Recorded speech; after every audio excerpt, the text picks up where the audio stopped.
மீண்டும் உங்களை நாங்கள் சந்திப்பதிலே மிக்க மகிழ்ச்சி அடைகின்றோம். நான் இலங்கை பதுளை போதனா வைத்தியசாலையில் இருந்து வைத்தியர் கிருஷான் வேதநாயகம். இன்று நாங்கள் எங்களுடைய சிறுவர்களுக்கு ஏற்படுகின்ற சிறுநீரில் ஏற்படுகின்ற கிருமி தொற்றை பற்றி பார்ப்போம். அதாவது யூரினரி ட்ராக்ட் இன்ஃபெக்ஷனை பற்றி இன்றைக்கு நாங்கள் பார்க்க இருக்கின்றோம்.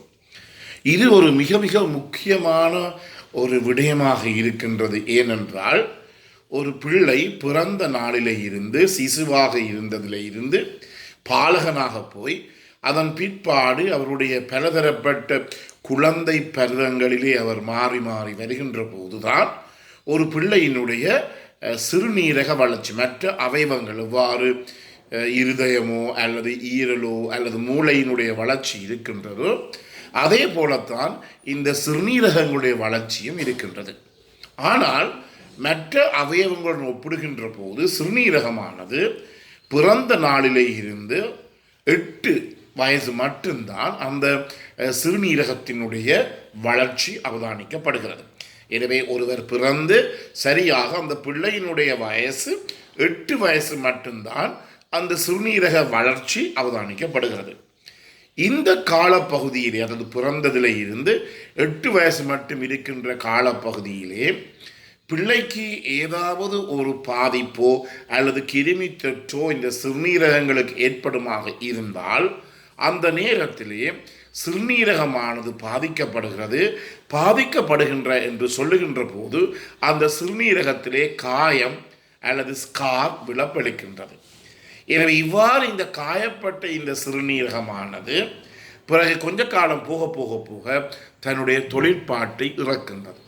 இவ்வாறு தொழிற்பாட்டை இழக்கின்ற போது இந்த சிறுவனுக்கு நாங்கள் என்ன செய்ய வேண்டும்? ஒரு சிறுநீரக மாற்று சத்திர சிகிச்சையை செய்ய வேண்டிய ஒரு நிலைமைக்கு மாற்றப்படுகின்றோம்.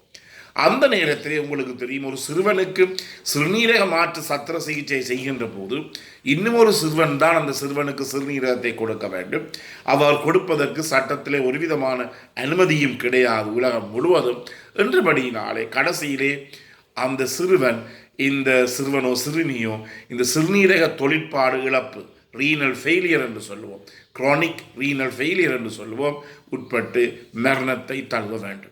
என்றபடியினாலே இந்த சிறுவர்களுக்கு ஏற்படுகின்ற இந்த சிறுநீரிலே ஏற்படுகின்ற கிருமி தொற்று, யூரினரி ட்ராக்ட் இன்ஃபெக்ஷன் ஆனது மிக மிக அவதானிக்கப்பட வேண்டிய ஒன்று, மிக மிக அவதானமாக சிகிச்சை அளிக்கப்பட வேண்டிய ஒன்று. இல்லாவிட்டால் அந்த பிள்ளையினுடைய எதிர்காலமே முற்று முழுதாக பாதிக்கப்படக்கூடியதாக இருக்கும்.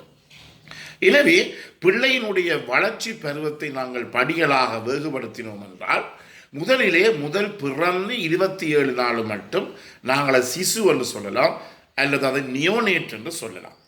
பிறகு 28 நாள் முடிந்து 29 நாளிலே இருந்து 1 வருடம் மட்டும், அதாவது 365 நாள் மட்டும் அதனை நாங்கள் பாலகன் என்றோ அல்லது இன்ஃபன்ட் என்றோ அழைக்கலாம்.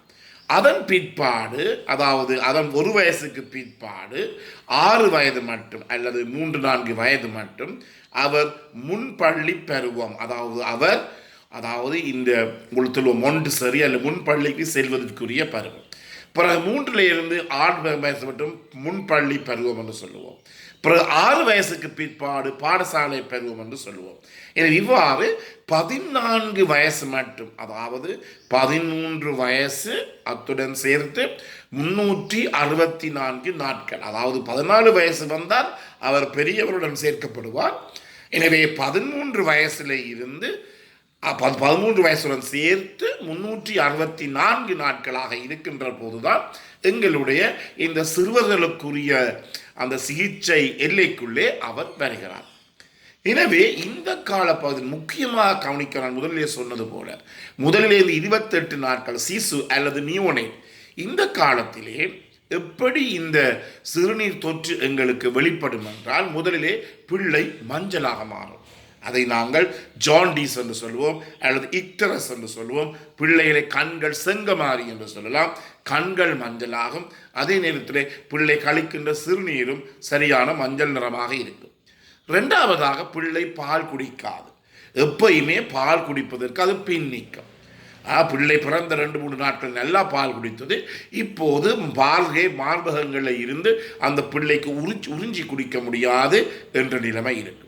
மூன்றாவதாக பிள்ளையினுடைய நிறை இழப்பு ஏற்படும். சாதாரணமாக இதை நாங்கள் கவனித்துக் கொள்ள வேண்டும். முக்கியமாக ஒரு பிள்ளை பிறந்த நேரத்திலே அதற்கு பர்த் வெயிட், பிறப்பு நிறை இருக்கின்றது.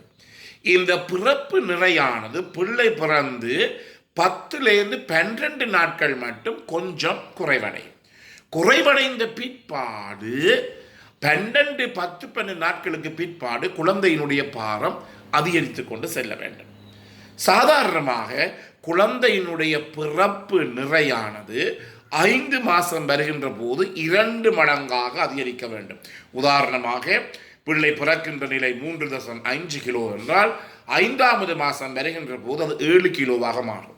9வது மாதம் வருகின்ற போது அது 3 மடங்காக போக வேண்டும். எனவே இவ்வாறு தான் பிள்ளையினுடைய நிறை கூடிக்கொண்டு செல்லும். சாதாரணமாக நாங்கள் சொல்லுவோம் 750 கிராம் ஒவ்வொரு மாதமும் பிள்ளையினுடைய பிறப்பு நிறை கூடிக்கொண்டு போகும். முதல் 28 நாட்கள் மட்டும் ஒரு 50-75 கிராம் மட்டும் ஒவ்வொரு நாளும் கூடிக்கொண்டு போகும். எனவே பிள்ளையினுடைய பிறந்த நிறை இப்போது பார்க்கிற நிறை குறைவேற்படுகிறது என்றபடியினாலே உடனடியாகவே அந்த இடத்திலே நாங்கள் சந்தேகப்பட வேண்டும். பிள்ளையினுடைய நிறை குறைகின்றது, இருமல் தடிமல் காய்ச்சல் ஒன்றும் இல்லை என்றபடியினாலே சில நேரங்களிலே இந்த சிறுநீரிலே கிருமி தொற்று ஏற்பட்டிருக்கலாம் என்று சந்தேகித்து அந்த சிறுவனுடைய சிறுநீரை நாங்கள் பரிசோதித்து பார்க்க வேண்டும். எனவே முதல் 28 நாள் இந்த சிசு அல்லது நியோனேட் எனப்படுகின்ற இந்த காலப்பகுதியானது மிகவும் ஒரு காத்திரமான மிக மிக முக்கியமான காலப்பகுதி. எனவே உங்களுக்கு தெரியும், பெரியவர்களாக இருந்தால் இந்த சிறுநீரிலே கிருமி தொற்று ஏற்படுமாக இருந்தால், இந்த யூரினரி ட்ராக்ட் இன்ஃபெக்ஷன் ஏற்படுமாக இருந்தால் பிள்ளைகள் சிறுநீர் கழிக்கின்ற போது அழுகின்றது. ஆனால் இந்த சிறு பிள்ளைகளுக்கு அப்படி எங்களாலே வித்தியாசத்தை கண்டுபிடிப்பது மிக மிக கஷ்டமாக இருக்கு. என்றபடியினாலே முதல் 28 நாட்கள் பிள்ளை மஞ்சளாக போகிறது, பால் குடிக்க மறுக்கின்றது, பிள்ளையில நிறை குறைந்து கொண்டு போகிறது, பிள்ளை அந்த ஆக்டிவிட்டின்னு சொல்லும் அங்கால இங்கால திரும்பி கை கால்களை ஆட்டி தாயை பார்த்து சிரித்து இவ்வாறான செயற்பாடுகள் எல்லாம் பிள்ளைக்கு குறைந்திருக்கின்றது என்று சொன்னால் மிக மிக முக்கியமாக நாங்கள் அன்று ஒன்று என்ன யோசிக்க வேண்டும், இந்த பிள்ளைக்கு இந்த சிறுநீரிலே ஏதாவது தொற்று போயிருக்கின்றதா? இது தொற்று போயிருந்தால் உடனடியாகவே நாங்கள் அந்த சிறுநீரை பரிசோதித்து பார்த்து அதற்குரிய சிகிச்சையை நாங்கள் உடனடியாகவே ஆரம்பிக்க வேண்டும். இல்லாவிட்டால் இந்த வளருகின்ற சிறுநீரகத்திலே ஒரு பாதிப்பு, ஒரு ஸ்கார் அல்லது ஒரு தழும்பு ஏற்படக்கூடிய சந்தர்ப்பம் ஏற்பட்டு பிற்காலத்திலே சிறுநீரக செயல்பாடு அதாவது குரானிக் ரீனல் ஃபெயிலியருக்கு அந்த பிள்ளையை இட்டு செல்லும். எனவே இந்த நிகழ்ச்சி உங்களுக்கு பிடித்திருந்தால் இந்த நிகழ்ச்சியை கேட்காதவர்களுக்கு நீங்கள் அறிமுகப்படுத்துங்கள். அதே நேரத்திலே இதை நீங்கள் லைக் செய்யலாம் அல்லது ஷேர் பண்ணலாம். இவற்றுக்கு மேலதிகமாக இந்த நிகழ்ச்சியினுடைய மேல் பக்கத்தில் இருக்கிற மணி சின்னம் அல்லது பெல் சைனை அமர்த்தி இதை நீங்கள் சப்ஸ்கிரைப் பண்ணலாம். மீண்டும் உங்களை சந்திக்கும் வரை நன்றி, வணக்கம்.